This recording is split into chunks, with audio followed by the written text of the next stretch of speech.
The Light Speakers. Chapter 1. Monico. The temple prayers were about to begin, and once again someone was still not here. "Where is Monico?" inquired the priest.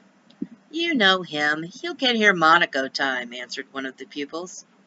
This had become a running joke at the temple. Monico ran on his own timetable. He always arrived at just the right time, which was never the time he was expected. He would still be practicing his fighting, or listening to the birds, or strolling along without a care in the world. And sure enough, as the next to the last gong reverberated through the grounds, Monico arrived. "Monico time," whispered one pupil to another. As the meditations began, they all fell silent. He knew they kidded him about Monico time, but he didn't mind. They didn't understand what it was like to hear when a tree spoke to you, or to stop and listen to the song that the stream sang. He was getting better at tuning out people, but since he met Cora, nature seemed to be speaking to him more and more. As the temple prayers ended, Monico's thoughts turned to Cora once again. She was the reason for his delay this morning. Tonight was the announcement of their union. The creatures and inhabitants of the forest would gather with the priests and pupils of the temple for the ceremony. Monico had stopped one last time to go over his part in the ritual before leaving for prayers. He wondered what she was doing now.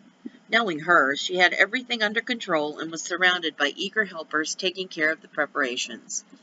One thing he loved about her was her ability to make everyone around her feel that they were the most important part of everything coming together perfectly. Her people loved her, and she never gave them room to doubt that she loved them even more. Monico supposed he should get on with his tasks. He stopped by his room and grabbed a towel and robe. He was expected to be extra clean and purified for tonight's ritual. That would be easy. He was done with his meditations, and all that was left was a long bath by the sacred waterfall. He passed the younger students who were busily preparing the plates of sweets for the human guests.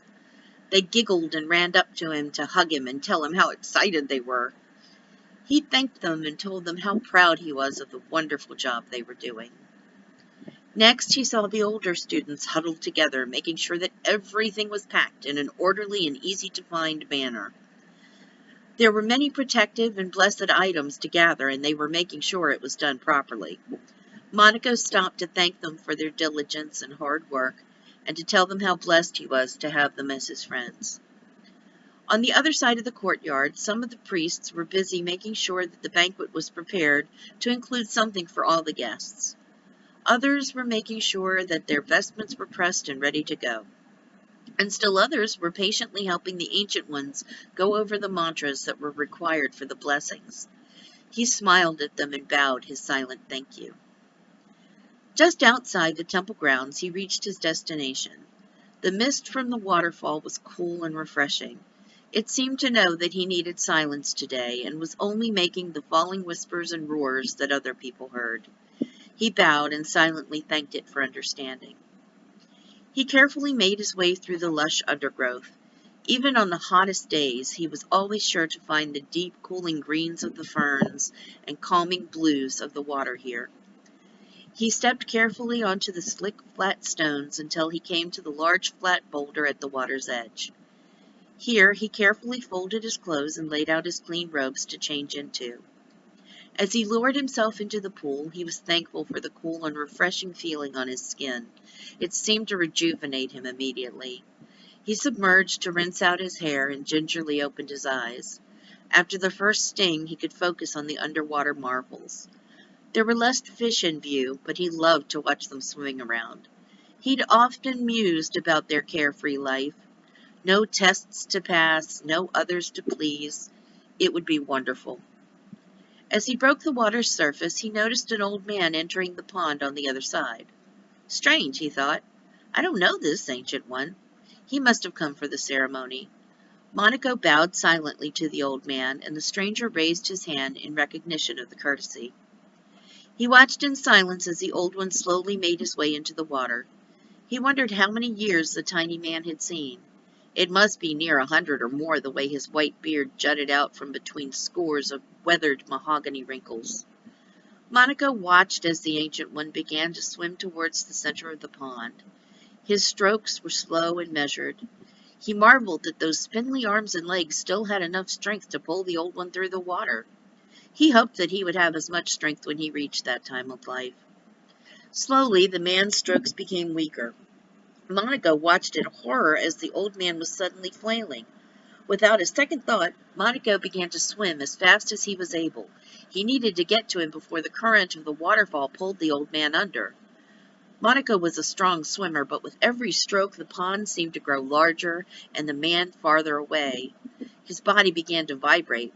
He didn't remember ever feeling this way before. How odd. The closer he got to the man, the more his own body began to feel as if it were pulsating. Monica was beginning to feel a little disoriented at the sensation. He had swum laps in this pond for years, and he'd never experienced this before.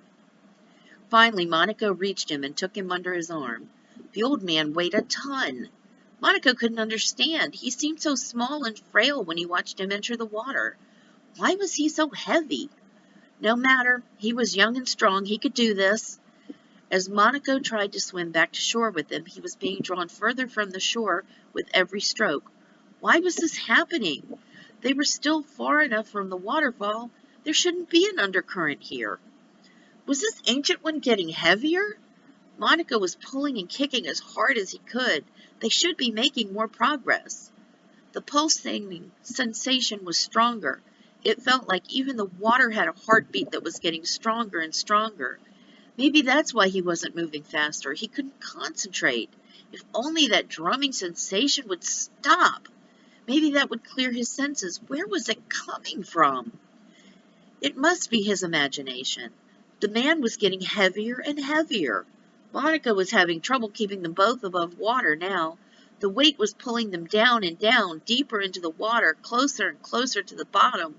Monica began to struggle. If he ran out of air, they would both drown. Surely this Ancient One was unconscious. He must be pulling dead weight. If he could just stop the drumming in his body, maybe there was still time to save them both. Suddenly, Monica saw a glow. What was happening? The pulsations were getting stronger. They seemed to be coming from that direction. He pulled as hard as he could towards the light.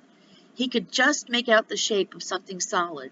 The light was coming from it in strong, steady waves. He was now standing on the bottom of the pond.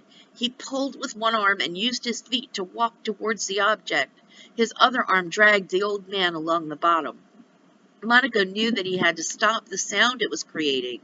He reached out, and with his last bit of strength, he yanked it free from the bottom. The pulsing stopped, and Monico's head began to clear. His strength was failing. He glanced at his other arm and found that he wasn't holding an old man at all. He was holding a large stone, and as he began to lose consciousness, he let go of the stone.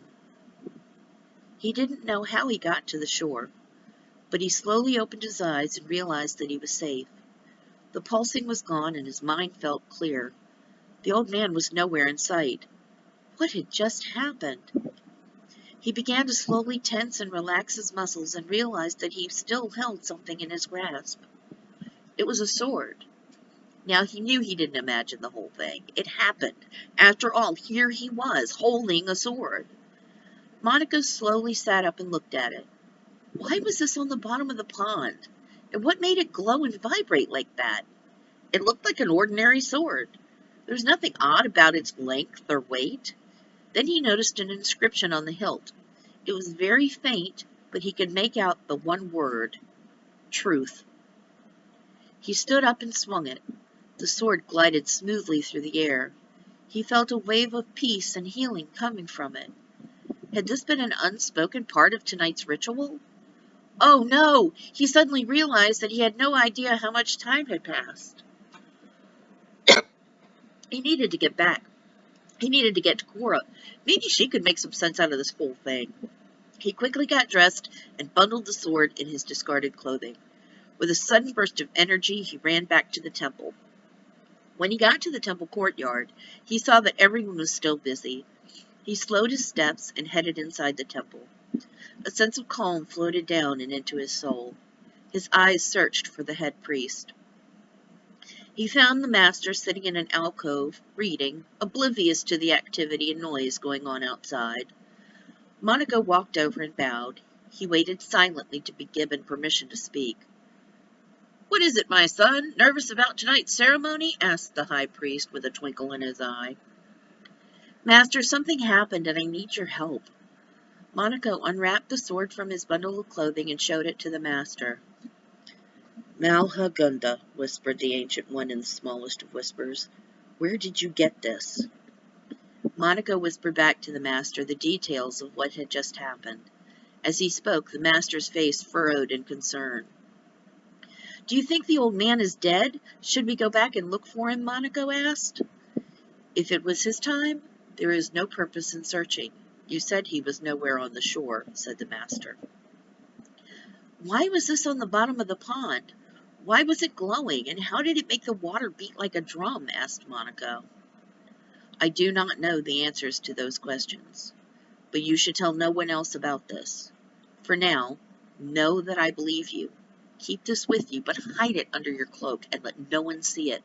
It is meant only for you. I must think about this very carefully. We will talk more tomorrow. But, master, it is almost time for the ceremony. Go and get ready to leave." With that, Monico was dismissed. Confused, he did as he had been taught. He obeyed his master and went to get ready for the ceremony.